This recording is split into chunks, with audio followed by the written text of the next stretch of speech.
Welcome back and happy Thursday, everybody. So last time we kind of left off at this moment, and this is actually one of my favorite moments of the whole dang demo for Final Fantasy VIII, and also this portion of the game, is that you just think, since it's a demo, they don't have a whole lot of models set up. What the hell is it? You think that they don't have a whole lot of models set up, and then as soon as you beat Biggs and Wedge, you'd be done, and all of a sudden, this comes out of nowhere. And I believe this is called an El Noil in the game, but I'm not. It might actually go under a different name. But yeah, that monster design already is probably one of the better things I would compliment about Final Fantasy VIII. Its monster design is amazing. I'm just going to go ahead and spoil this right here and now. One of my favorite Bahamut designs, in fact, my favorite one, the one, is the Final Fantasy VIII Bahamut. I love that Dragon King so much. But without further ado, happy Thursday, everybody. People might be wondering why the heck I actually tried to draw from the boss early on. So, fun fact, there are certain GFs in this game that can be won off of bosses, and bosses only. And the only way you can get it is by drawing it off the boss and then taking the boss out. If you don't do that, I mean, you're gonna have to face the boss again anyway, but you're gonna have to draw the GF again. So you want to make sure that you pay attention to select boss fights throughout the game, because they all will have GFs that you will want to be able to have for your journey. Now, does that mean that if you beat them, you don't have another opportunity to get them? That's not entirely true. Near the end, you'll have basically a boss rush, and the boss rush actually will have any of those GFs. They're in a select order, but they'll have the GFs that you missed. But the downside is that you get it from the beginning, which means you got to go and level it. And that's going to be a difficult, well, not so difficult a thing at the end of the game, but it's going to take time. And so it's probably a better idea to get their benefits now, as opposed to waiting till much later to be able to go get them. Especially since some of these have really great benefits that you can utilize while going through the game itself. You might not necessarily need it later in the game, but you can utilize it when you're going through the game. So there you go. That's actually where I got... So you might have noticed it was actually the Siren GF. And Siren's very helpful, especially in the fact that it gives a lot of reference tools where you can convert cards and items into things like life-restoring items or life-restoring magic, which is something we sorely need right now. This is one of those amazing things to be able to help kind of fend off the drawing issue, because the majority of your grinding in this game, there really isn't grinding in it, it's going to be spent drawing the spells that you need. And that's already a tedious procedure, and you're going to have to sit in a battle for a long time to be able to go and get all 100 of a spell so you can make sure to have it. So it's just better to find whatever ways that you can kind of cut that down and be able to get items off of a monster that would then give you 20 Asunas. At that point, you can then avoid having to do the long grind of drawing out 100 Asunas from a given enemy. And trust me, drawing, or grind drawing, is tedious in this game. Again, one of my bigger complaints about this game is how the gameplay works for it. The drawing system, while I think it was a good idea on paper, just turned out to be not so great, honestly. It turned out to have a lot of problems, so much so that it was never utilized again.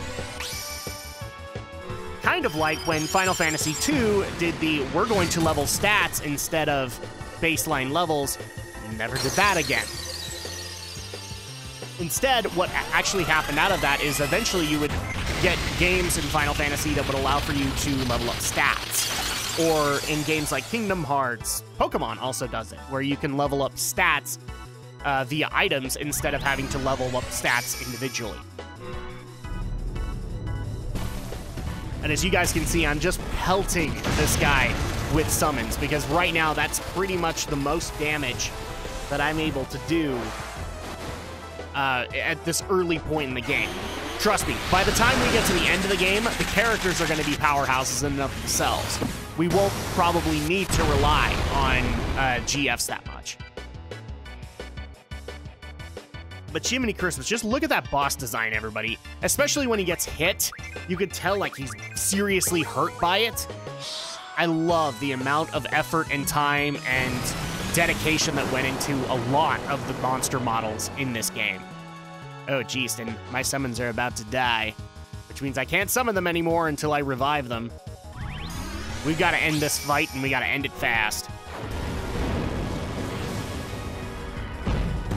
Ifrit, are you going to be the guy to do it? Come on, bring up that big old meteor that we've been seeing endlessly in this fight. Here's the spike. Is that enough? Is that enough? 149. No, it doesn't look like it was. But we've got Shiva coming in next. Please be attacking Squall. No! Shiva's officially dead. Now, you do still get the benefits from a GF, like the stat benefits from junctioning. You just can't summon Shiva anymore until you are, believe it or not, there are GF items, and you actually have to use a GF Phoenix down to be able to bring them up. It's called a G Returner in this game. But until then, no Shiva as a summon. So if you needed to use it against an enemy that was weak against ice, you are up a creek.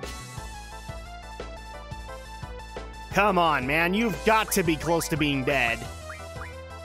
Let's just go ahead and draw. This is another thing that I would recommend to a lot of people. If you don't have to dump into your own stock, do not do so. Utilize the boss's draws to be able to heal yourself, to be able to hit it with, you know, status ailments, things like that.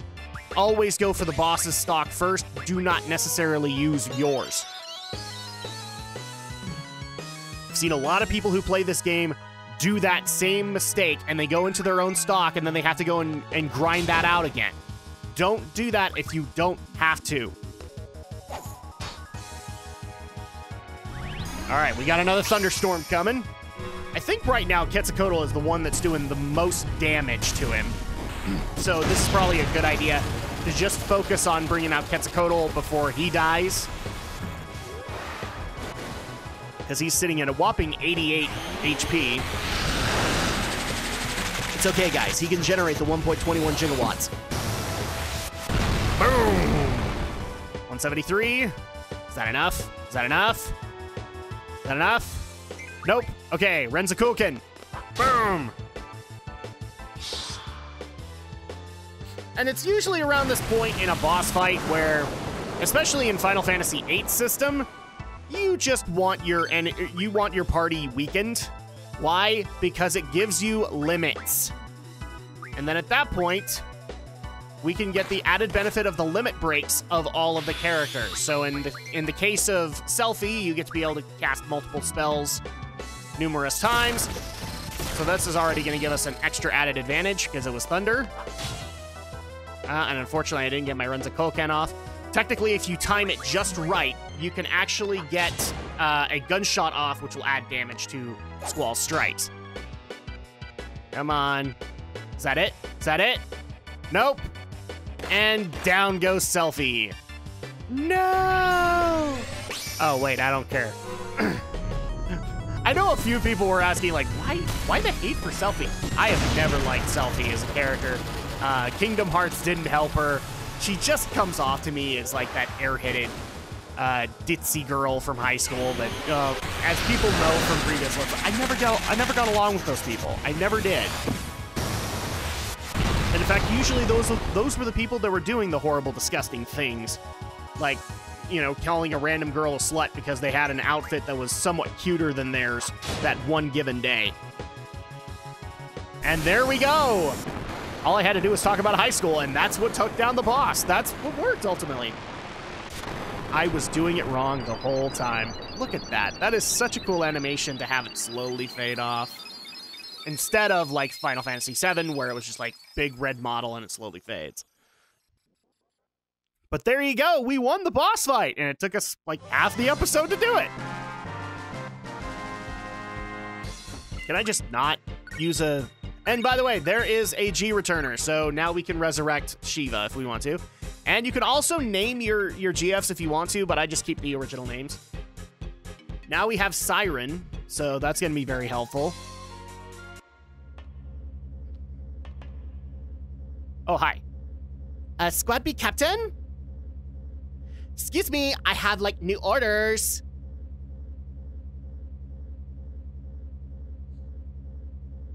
All seed members and seed candidates are to withdraw at 1900 hours. Assemble at the shore. Okay. Withdraw? There's still enemies around. I know, but I'm like just the messenger. Okay? An order to withdraw takes priority. I don't want to miss the vessel. What time did you say? Like I said. All seat members and seat candidates are to withdraw at 1900 hours. Assemble at the shore. Are you listening now? Boop. You can just hear the bubble gum in her mouth. 1900 hours. We only have 30 minutes. Crap. You got 30 minutes to get down to the shore. Better run. Hey, like, wait for us. Again, I can just hear the bubble gum in her mouth and just hop. Who the hell does he think he is? Why don't you ask him? Let's go.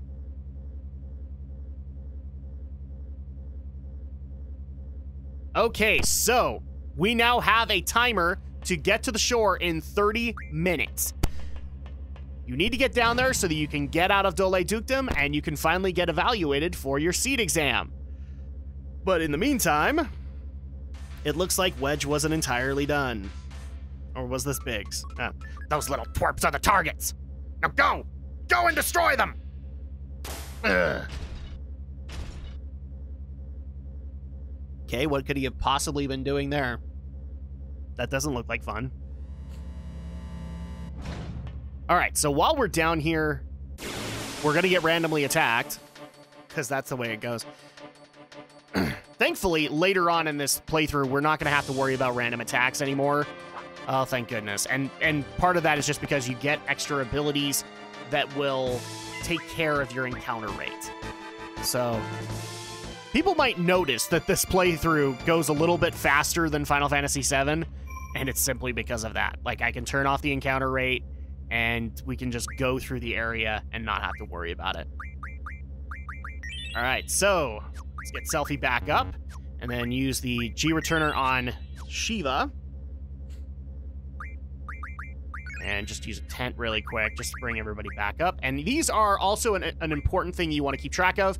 These Weapons Monthly magazines, because the way that you get weapon upgrades in this game is you go to a junk shop and you upgrade your weapon. So you need to go and actually collect all of the parts that you need to be able to upgrade your weapon and be able to get the extra strength from that. We don't really have to worry about armor. Technically, armor is kind of handled with the junctioning system. So don't worry too much about that. But yeah, so you also want to keep track of magazines in this game, because not only do you get the Weapons Monthly ones, you will get magazines that actually help give Zell new limits. You get ones that, or pet-based ones that actually will help out a later character's limit breaks, and also just helps other magazines that will help expand the lore of Final Fantasy VIII. So there's tons of reasons to make sure that you get every magazine. In fact, one of them, the first issue of Weapons Monthly, which has a majority of all the final weapons of this game, you don't want to miss that, and it's very easy to miss. So keep an eye out when you play this game. All right, without further ado, let's go ahead and get back to the shore. Pretty sure Kistis will kill us if we are late. Oh, what's that? What the heck is that? Huh? Ah! It's a giant mechanical spider. Well, that's a problem. That's a big problem, actually. So, I'd like to introduce everybody to, I'm not even going to say its serial number because that's what it is. This is going to be your one major hindrance to getting back to the shore, is this thing is going to be following us the entire time since Big set us as its target. So we're going to try and take it out as quick as possible. You don't have to kill it. In fact, it's encouraged. Don't kill it. All you have to do is do enough damage that you stun it, and then you can run from battle and you can continue running away, or running to the shore. But if it catches up to you, you have to do the encounter again, and it starts from its beginning health. So keep that in mind if you're taking this guy on. Just don't worry about killing it. Instead, you want to just do as much damage as possible, so you stun it, and then run away. Otherwise, you will literally exhaust the timer. And trust me, if you exhaust the timer, you get a game over. I'm just going to go ahead and point that out. Played the demo numerous times. That's what happens. You get a game over for doing so.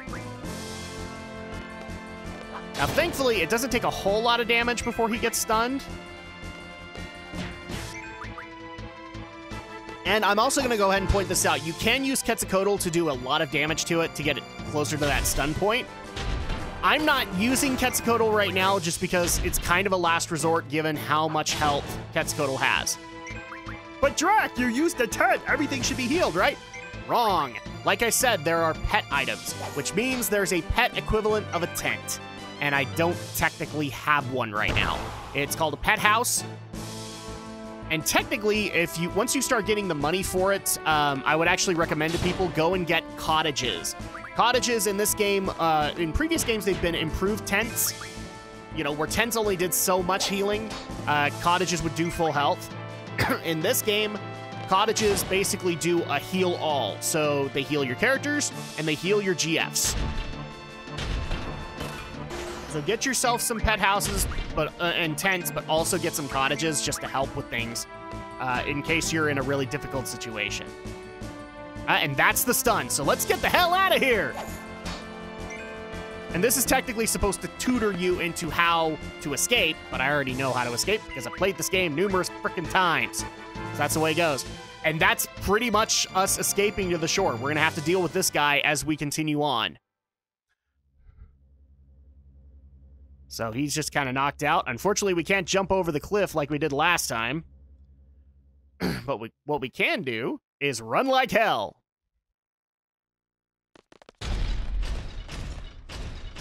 I thought we already busted that thing up. Yeah, forget it. Let's go. So now he's going to chase us all the way to the shore. Or you could get caught by him like that, because that'll happen too. All right, so here he comes. Now, there are some that are unavoidable. You will have to fight him a few times during this. But if you're careless, you have to fight him way more than you should have to. Or than you should actually have to. So at that point, make sure, keep running. Because this guy starts off at his top, and you have to get him to that stun point again. All the while exhausting your cures, exhausting whatever you have available to stay alive. Now, technically, I did forget, and I even forgot when doing this commentary. Because of the circumstances of the story, we actually did get our GFs healed.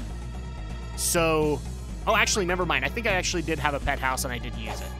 I'll have to double check that, but there you go. So we have full health now, and this would be the point where I would tell everybody, if you have thunder magic and you're willing enough to exhaust it, use it. I'm not, because it's going to go into my stats later. And what's cool is later on you can upgrade spells that you have existing into their other derivatives, because this is technically the game that started the whole Thunder, Thundara, Thundaga kind of evolution instead of Bolt 1, Bolt 2, and Bolt 3. I would actually recommend in this fight, instead of using your Thunder, because you want to upgrade your Thunder, use Quetzalcoatl.